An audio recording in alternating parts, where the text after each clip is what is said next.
Hello guys, ito nga pala yung bago kong tutorial na gagawin. Ito yung tire inflator bending machine.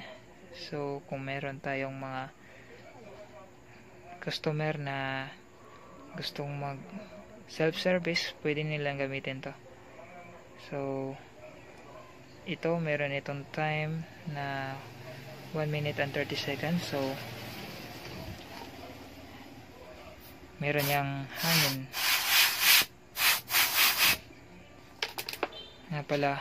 For 5 pesos is 3 minutes. So reset muna natin yung time.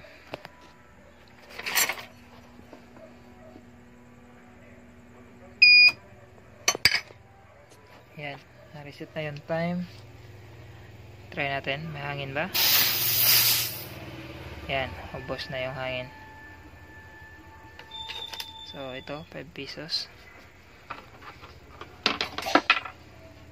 3 minutes.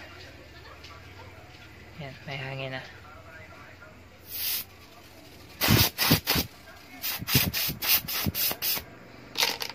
So follow nyo lang yung YouTube channel natin para makita nyo kung paano ko to ginawa, anong mga kailangan, at yung mga wiring diagram nito sa loob.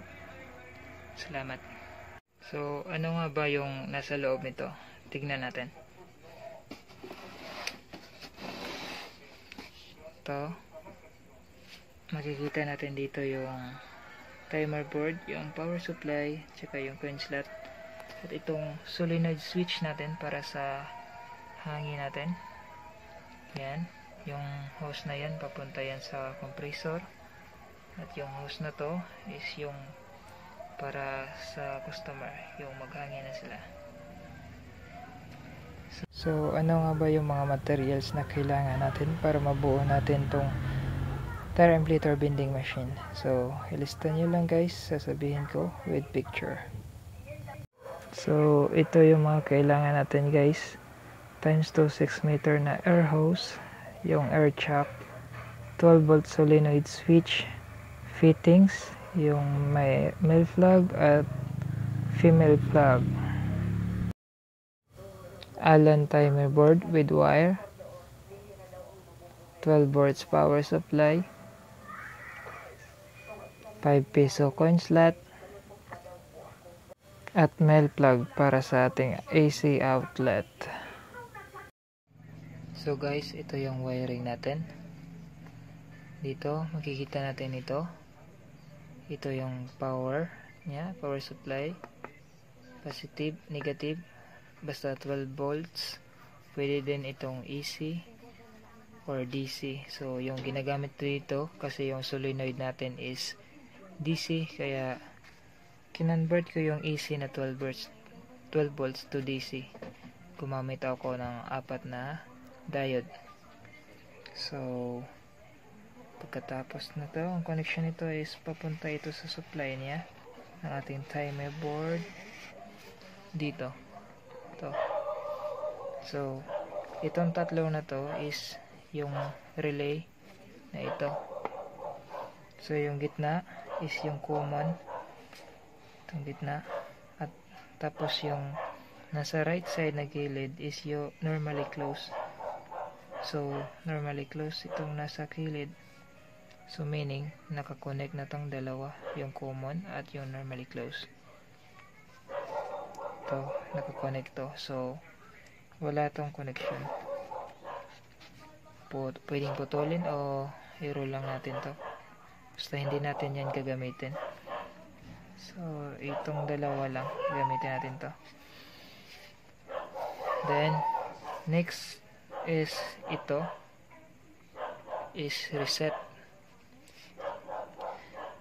So kapag may time na dito, i-short circuit lang natin to, tapos magre-reset yan to back to 0.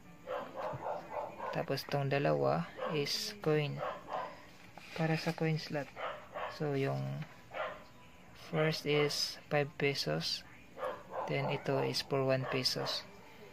So ang gagamitin natin is yung 1 peso, tapos yung nasa itaas, makikita natin dito, ito is yung dip switch.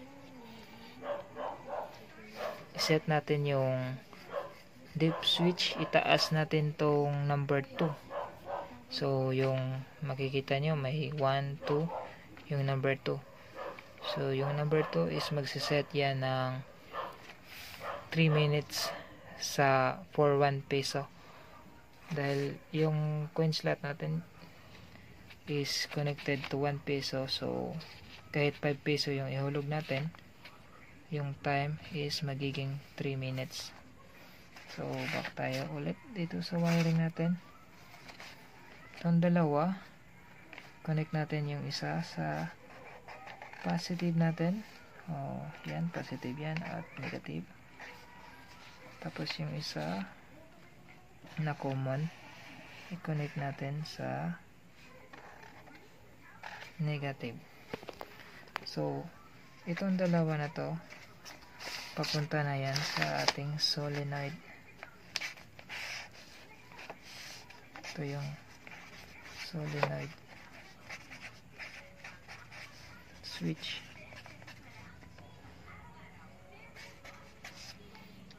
Mayroon tong dalawang wire. So ito yung nagko-control ng ating air. So yan, kung gusto nyong magdagdag ng lights katulad ng ginawa ko, madali lang, dito ko lang nilagay yan. So this is supply nya. So yung air, pag wala pa tong electricity, hindi pa tayo naghulog dito, hindi mag-set yung dalawang relay natin. So kapag naghulog na tayo dito ng 5 peso at meron na itong 3 minutes, yung naka normally close, lilipat yan sa normally open na connection. So yung connection nito is dito at dito. Dahil may positive at negative dito, papasok ito sa solenoid switch natin at maglalabas na ito ng hangin. Yan, air.